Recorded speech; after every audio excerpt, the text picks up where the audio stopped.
My name is Emma. I'm 28 years old, and for most of my life, I believed that love was supposed to hurt. I thought that watching your parents spend $45,000 on your sister's brand new BMW while you walked 3 miles to work in the rain every day was just how families operated. I thought that being told you weren't worth the investment was normal. I thought that having to prove your worth over and over again while watching someone else get everything handed to them was just the way things were supposed to be. But what I discovered about the real reason behind this treatment changed everything I thought I knew about my family, about myself, and about what I deserved. And if you've ever felt like the forgotten child, the one who had to work twice as hard for half the recognition, this story is going to hit you in a way that might be both painful and healing. I grew up in what looked like a typical middle-class family in suburban Ohio. My dad worked as a regional sales manager for a manufacturing company, pulling in around $80,000 a year, and my mom taught elementary school, making about $45,000. We weren't wealthy, but we were comfortable. There was money for family vacations, nice clothes, and all the things that made us look successful from the outside. But inside our house, there was an invisible hierarchy that I didn't understand until much later. At the top was my younger sister Madison, who was born when I was 4 years old. Madison was the golden child from the moment she took her first breath. She had these big blue eyes and blonde curls that everyone cooed over, and she seemed to have this natural ability to charm every adult she met. People would stop my parents in grocery stores to comment on how beautiful Madison was, while I stood there holding my mom's hand, invisible. As we grew up, the difference in treatment became more obvious, but it was subtle enough that I could never quite put my finger on what was wrong. When Madison wanted to take dance classes, my parents immediately signed her up for the most expensive studio in town. When I asked to take art classes, I was told we needed to be more careful with money. When Madison wanted a new bike, it appeared in the garage within a week. When mine got stolen, I was told it would build character to save up for a replacement. The car situation started when I turned 16. I had been working part-time at a local coffee shop since I was 15, saving every penny I could for a car. I had nearly $3,000 saved up, which I thought would be enough for a decent used car, with my parents helping with the rest. When I brought it up, my dad looked uncomfortable and said they'd think about it. Weeks turned into months, and every time I asked, I got the same response. We'll see. Maybe next year. Money's tight right now. Meanwhile, Madison was only 12, but my parents were already talking about what kind of car they would get her when the time came. They would flip through car magazines at the kitchen table, pointing out features and discussing safety ratings. I remember sitting there doing homework, listening to them plan for her future while mine remained uncertain. When I turned 17, I brought up the car situation again. This time, my mom sat me down and explained that they had decided it would be better for me to walk or take the bus. She said it would teach me responsibility and help me appreciate things more when I could afford them myself. She used words like character building and life lessons, and I accepted it because I wanted to be the good daughter. I wanted to make them proud. So I walked to school, which was manageable because it was only about a mile. But when I got a job at a restaurant on the other side of town during my senior year, the walk became a 3-mile trek each way. In Ohio winters, this meant trudging through snow and ice, arriving at work with frozen fingers and soaked shoes. In summer, I'd arrive sweaty and exhausted, having to change clothes in the restaurant bathroom before my shifts. My coworkers felt sorry for me. My manager, Mrs. Rodriguez, would offer me rides when she could, but she lived in the opposite direction. Some of my coworkers started picking me up when their schedules aligned with mine, and I was so grateful for their kindness that I would work extra shifts to cover for them whenever they needed. During this time, Madison was entering high school and already talking about getting her license. My parents had started taking her to look at cars, just to get ideas, they said. They wanted her to understand the responsibility that came with driving. I watched from the sidelines as they visited dealerships, came home with brochures, and discussed the merits of different safety features. The contrast was stark, but I convinced myself there was a logical explanation. Maybe they had learned from their mistakes with me. Maybe they were in a better financial position now. Maybe Madison was just more mature for her age. I created narratives that made their behavior make sense because the alternative was too painful to consider. When Madison turned 16, the conversation about her car became more serious. I remember sitting at the dinner table one evening when she was going through a stack of printouts she'd collected from various car websites. She had researched everything from compact cars to small SUVs, comparing features and prices like she was preparing a business presentation. My dad looked at her research approvingly and said they should start shopping seriously. My mom nodded enthusiastically, talking about how responsible Madison was being by doing her homework on the purchase. I was 20 years old at this point, still walking to my job at the restaurant, still catching rides with coworkers when possible, still taking the bus when necessary. That weekend, they went car shopping as a family. I wasn't invited, which hurt, but I told myself I was too busy with work anyway. When they came home, they were excited about several cars they'd looked at. Madison had apparently fallen in love with a silver BMW sedan that was being advertised for $42,000. It was certified pre-owned with low mileage, and my parents seemed genuinely enthusiastic about the possibility. I expected them to dismiss it as too expensive, the way they had dismissed all my requests over the years. Instead, my dad started talking about financing options and trade-in values for his current car. My mom was researching insurance rates and safety ratings. They were seriously considering buying their 16-year-old daughter a car that cost more than most people's annual salaries. When I expressed surprise at the price range they were considering, my mom explained that they wanted Madison to have something safe and reliable. She said they'd learned that it was better to invest in quality up front rather than dealing with repairs and problems later. She said Madison was responsible enough to handle a nice car, and they wanted to reward her good grades and mature attitude. The purchase happened faster than I expected. Within 2 weeks of that first shopping trip, Madison had her BMW. The day they brought it home, I was getting ready to walk to work for my evening shift. I stood in the driveway looking at this beautiful, expensive car that my sister would be driving to high school while I walked 3 miles in my work shoes. That's when something inside me started to crack. Not break, but crack. Like a window that's been hit by a small stone, still functional but with a fault line that's going to spread. I started paying closer attention to the patterns I'd been ignoring for years. When Madison needed money for school activities, it appeared immediately. When I needed help with college expenses, I was directed to financial aid offices and scholarship applications. When Madison wanted new clothes, family shopping trips were organized. When I needed work clothes, I was told to check thrift stores and end-of-season sales. The breaking point came during my junior year of college. I was working 2 jobs to pay for school and living expenses, walking or taking public transportation everywhere, while trying to maintain a high GPA in my business program. I was exhausted, stressed, and barely making ends meet, but I was determined to make my parents proud by succeeding despite the obstacles. That's when I overheard a conversation that changed everything. Madison was home from school, complaining about how some of her friends were getting summer jobs. She was saying how glad she was that she didn't have to work, because it would interfere with her social life and college preparation activities. My mom was agreeing, saying that Madison's job was to focus on her studies and enjoy being young. Then my dad said something that made my blood freeze. He said that it was different with Madison because she had potential. He said that investing in Madison made sense because she was going to do something important with her life. He said that some kids needed to struggle to find their way, and that's just how things were.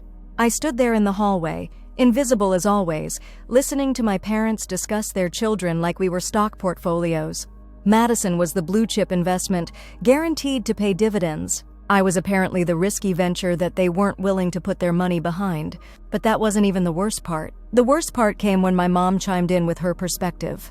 She said that I had always been more independent, more capable of handling challenges on my own. She said that giving me too much help would actually hurt me in the long run because I wouldn't develop the strength and resilience that would serve me later in life. They had convinced themselves that their neglect was actually a gift. They had reframed their favoritism as a thoughtful parenting strategy designed to bring out the best in each of their children. In their minds, they weren't being unfair. They were being strategic. That night, I sat in my tiny apartment that I could barely afford, looking at the stack of bills on my desk and the work schedule that had me pulling doubles most weekends, and I realized that I had been gaslighted by the people who were supposed to love me most. They had made me believe that I deserved less, that struggling was my natural state, that their lack of investment in me was actually an investment in my character. The realization was devastating, but it was also liberating. For the first time in my life, I could see the situation clearly. I wasn't deficient. I wasn't worth less than Madison. I had just been born into a family that had decided, for reasons I might never understand, that one daughter deserved everything and the other deserved nothing. I started documenting everything, not because I planned to confront them, but because I needed to validate my own reality. I made lists of the differential treatment, the financial disparities, the emotional inequities. I added up the money they had spent on Madison versus what they had spent on me. The numbers were staggering. By conservative estimates, they had invested over $60,000 more in Madison than in me by the time she graduated high school. This included the car, private lessons, expensive clothes, family vacations that coincided with her interests, and countless small purchases that added up over time. Meanwhile, I had been told repeatedly that money was tight, that sacrifices had to be made, that I needed to learn the value of hard work. But the money wasn't even the real issue. The real issue was the message that this differential treatment sent about my worth as a person. Every time they opened their wallets for Madison while telling me to figure it out myself, they were telling me that I mattered less. Every time they celebrated her achievements while overlooking mine, they were telling me that my success wasn't as important. Every time they invested in her future while leaving me to fend for myself, they were telling me that my potential wasn't worth betting on. College became my refuge and my proving ground. I threw myself into my studies with a determination that surprised my professors. I wasn't just trying to get good grades. I was trying to prove that I was worth investing in, even if my own parents couldn't see it. I worked 2 jobs, maintained a 3.8 GPA, and graduated with a degree in business administration and a minor in marketing.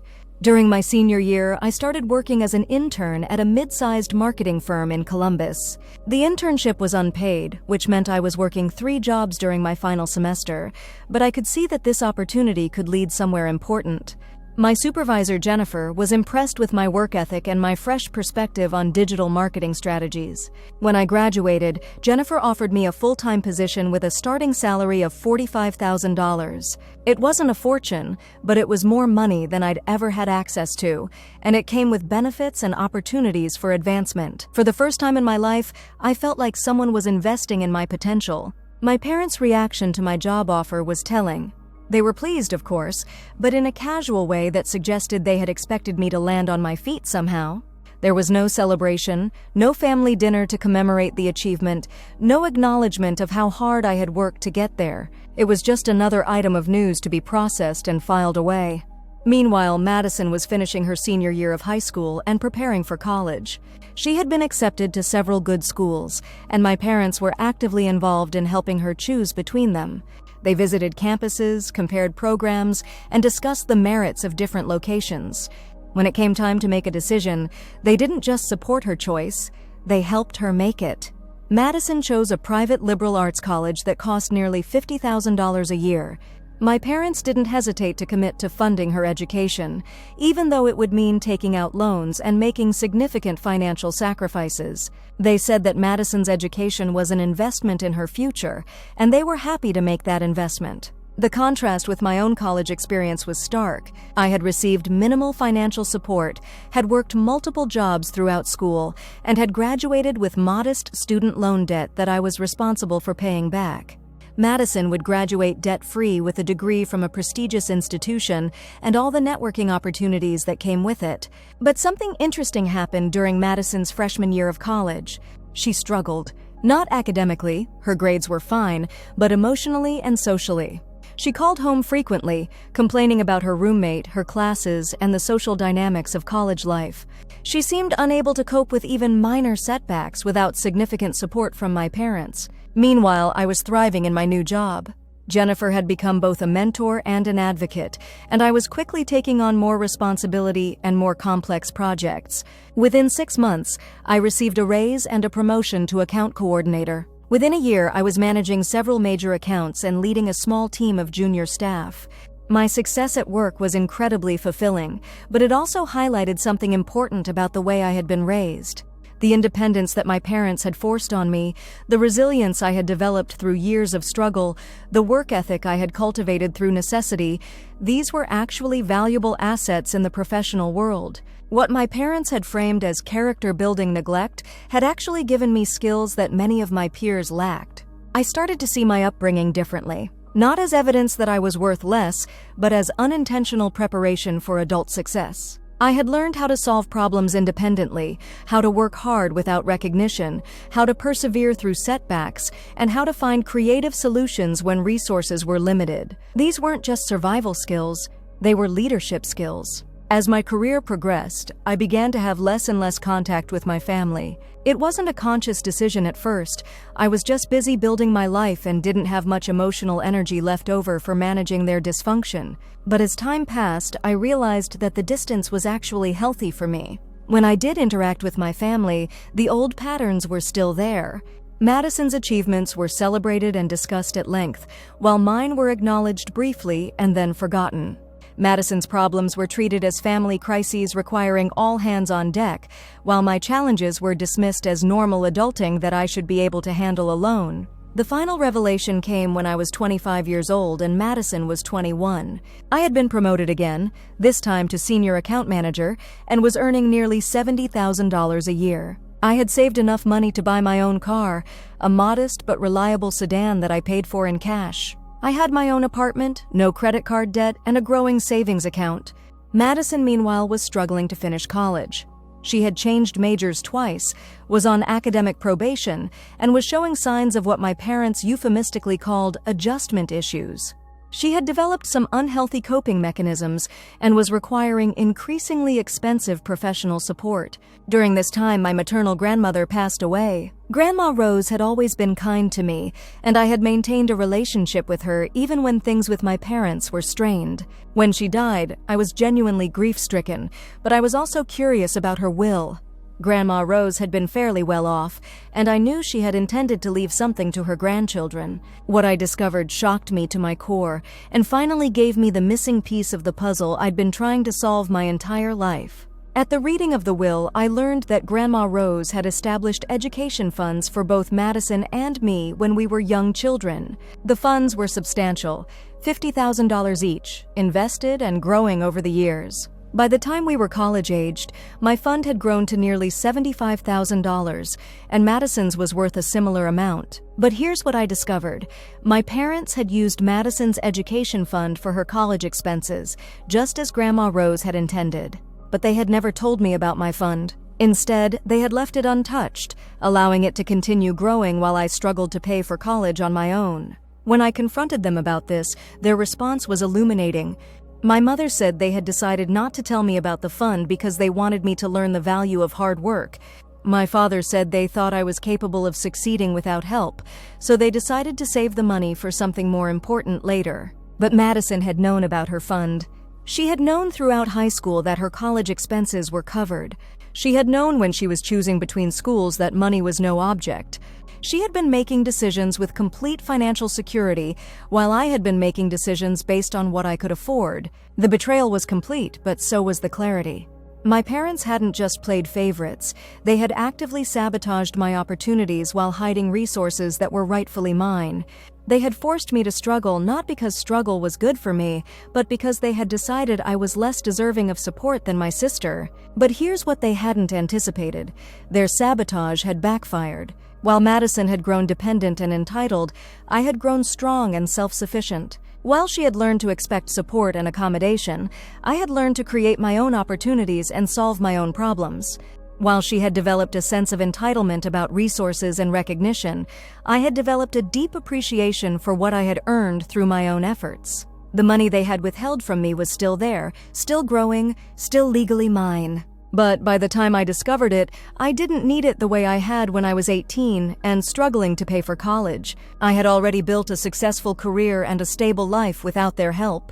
I took control of my education fund, but I didn't use it to catch up on the experiences I had missed. Instead, I used it as seed money for my own business. I had been developing ideas for a digital marketing consultancy, and the fund gave me the financial cushion I needed to take the leap into entrepreneurship. My business launched successfully, partly because I had already developed a reputation in the industry and had cultivated a network of professional relationships. But mostly it succeeded because I brought to it all the skills that years of forced independence had taught me. I knew how to work hard, how to solve problems creatively, how to persist through setbacks, and how to build something from nothing. Within 2 years, my consultancy was generating 6 figures in annual revenue. I was working with major clients, had hired 3 employees, and was being recognized as a rising talent in the marketing industry. I was invited to speak at conferences, was quoted in industry publications, and was building the kind of career that most people only dream about. My parents' reaction to my business success was predictably complicated. They were proud, of course, but there was also something that looked suspiciously like surprise. It was as if they had finally realized that their throwaway child had become more successful than their golden child. Madison, meanwhile, was struggling to launch her post-college life. She had eventually graduated, but with a degree in a field she wasn't passionate about and no clear career direction. She was living back home, working a part-time retail job, and showing signs of depression and anxiety. The confidence and charm that had served her so well as a child weren't translating into adult success. The role reversal was complete, but I found no satisfaction in it. Watching Madison struggle was painful, not triumphant. I realized that my parents' favoritism had damaged her as much as it had damaged me, just in different ways. They had given her everything except the tools she needed to build a life for herself. This realization led to one of the most difficult decisions of my adult life. I decided to reach out to Madison directly, bypassing our parents entirely. I offered her a job at my company, not out of charity, but because I could see that she had skills and potential that had never been properly channeled. Madison was surprised by my offer and initially resistant. She admitted that she had always seen me as the difficult one, the one who made everything harder for the family by refusing to accept help. She had been told that I preferred to struggle, that I was too proud to accept support, that I was naturally more independent than she was. Our conversation was illuminating for both of us. Madison realized that she had been given a distorted view of our family dynamics, while I realized that she had been as trapped in our parents' narrative as I had been. She had been cast as the golden child not because she asked for that role, but because it served our parents' need to have a clear favorite. Madison accepted my job offer, and working together helped us both understand how our different upbringings had shaped us. She brought creativity and social intelligence to the work, while I brought structure and determination. We made a good team, and our professional relationship eventually grew into a genuine sisterly bond. But my relationship with my parents remained complicated. They were pleased that Madison and I were working together, and they seemed to view my success as validation of their parenting strategy. In their minds, everything had worked out exactly as they had planned. I had developed independence and resilience, Madison had received the support she needed, and both of their daughters were now successful adults. This narrative revision was perhaps the most infuriating aspect of the whole situation. They had rewritten history to make themselves the heroes of a story in which they had actually been the antagonists. They had taken credit for my success while ignoring the obstacles they had placed in my path. They had convinced themselves that their favoritism was actually masterful parenting. I realized that I had a choice to make. I could continue to engage with this revisionist narrative, accepting their version of events in order to maintain family harmony. Or I could insist on truth and accountability, even if it meant permanent estrangement. I chose truth. In a letter that I wrote to both of my parents, I laid out everything I had discovered and everything I had experienced. I detailed the financial disparities, the emotional inequities, and the systematic favoritism that had defined my childhood. I explained how their treatment had affected my self-esteem, my relationships, and my sense of worth. I described the damage that their lies and omissions had caused. But I also explained how their neglect had inadvertently given me strengths that I wouldn't trade for anything. I told them that while their favoritism had been painful, it had also taught me that I didn't need their approval to be successful or happy. I thanked them for teaching me that my worth was internal, not dependent on their validation or investment. I ended the letter by setting clear boundaries for future contact. I told them that I was willing to have a relationship with them, but only if they could acknowledge the harm they had caused and commit to treating both of their daughters with equal respect and consideration. I made it clear that I wouldn't accept gaslighting, revisionist narratives, or continued favoritism. Their response was exactly what I expected. They were hurt, defensive, and dismissive. They accused me of being ungrateful, of holding grudges, of refusing to see the love behind their actions. They said that they had done their best with the resources they had, and that dwelling on past hurts was destructive and pointless. They made no attempt to understand my perspective, no acknowledgement of the patterns I had documented, no recognition of the harm their favoritism had caused. Instead, they doubled down on their narrative that everything they had done was motivated by love and had ultimately worked out for the best. This response told me everything I needed to know about the possibility of genuine reconciliation. They weren't interested in truth or accountability. They were interested in maintaining their self-image as good parents who had raised successful daughters. I realized that my healing didn't depend on their acknowledgement or apology. I had already done the work of understanding my past, building my future, and developing healthy relationships with people who valued me appropriately. Their validation was no longer necessary for my sense of self-worth. I maintained my boundaries with my parents, accepting that our relationship would be limited and superficial. I focused instead on building strong relationships with people who had demonstrated their ability to love and support me consistently. This included Madison, who had become one of my closest friends and most trusted colleagues. My business continued to grow, eventually expanding into multiple markets and generating significant revenue.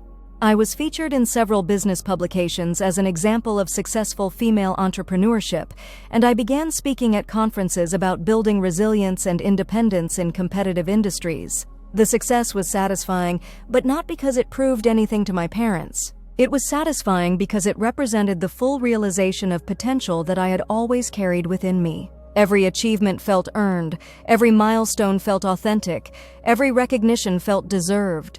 I also found ways to use my experience to help others who had grown up in similar circumstances. I started mentoring young professionals who had been underestimated or undersupported, helping them recognize their own worth and develop the skills they needed to succeed independently. This work became one of the most meaningful aspects of my career. There's something powerful about using your own struggles to help others overcome theirs.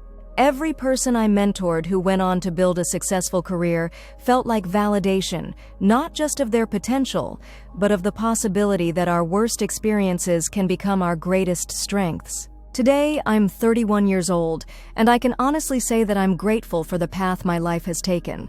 Not because the struggles were easy or the pain wasn't real, but because those experiences taught me who I am and what I'm capable of. I learned that my worth isn't determined by other people's investment in me, but by my own commitment to becoming the person I want to be. I learned that love shouldn't require you to diminish yourself or accept less than you deserve. I learned that family isn't just about blood relationships, but about finding people who celebrate your successes, support you through failures, and see your potential even when you can't see it yourself. I learned that success achieved through your own efforts is more satisfying than success that's handed to you. I learned that resilience is a superpower that can't be bought or given. It can only be earned through experience. Most importantly, I learned that the people who dismiss you or underestimate you are often telling you more about their own limitations than about yours. Their inability to see your worth doesn't diminish your value. It just means they're not the right people to have in your inner circle. My relationship with my parents remains distant but cordial. They're still proud of my success, though they continue to take credit for it in ways that I find amusing rather than infuriating.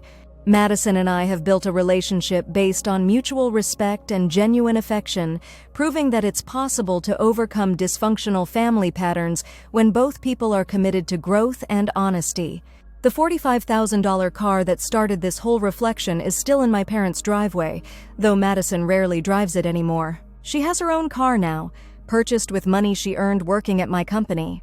The BMW has become a symbol of a parenting philosophy that ultimately failed both of us, giving too much to one child while giving too little to the other. But I drive past that car sometimes when I visit, and I don't feel anger or resentment anymore. I feel gratitude. Not gratitude for the favoritism or the struggles, but gratitude for the strength I developed, the success I built, and the clarity I gained about what really matters in life. If you're watching this and you recognize your own story and mine, if you've been the forgotten child or the afterthought or the one who had to prove their worth over and over again, I want you to know something important. Their inability to see your value doesn't determine your worth. You are not responsible for other people's blindness to your potential. You are not required to accept less than you deserve because it's what you've always known. You are not obligated to maintain relationships that diminish you, even if those relationships are with family members. Your job is to see your own worth, to invest in your own potential, and to build relationships with people who recognize and celebrate who you are. Your job is to use whatever circumstances you've been given, whether they're privileges or obstacles, as raw material for building the life you want to live. Sometimes the greatest gift is discovering that you don't need the gift you thought you wanted. Sometimes the most powerful lesson is learning that you're capable of more than anyone ever expected, including yourself. And sometimes the best revenge is simply living well, succeeding on your own terms, and refusing to let anyone else's limitations become your own. Have you experienced favoritism in your family? Have you had to overcome being underestimated or dismissed by people who should have supported you? Share your story in the comments. I read every single one, and your experiences might help someone else who's struggling with similar challenges.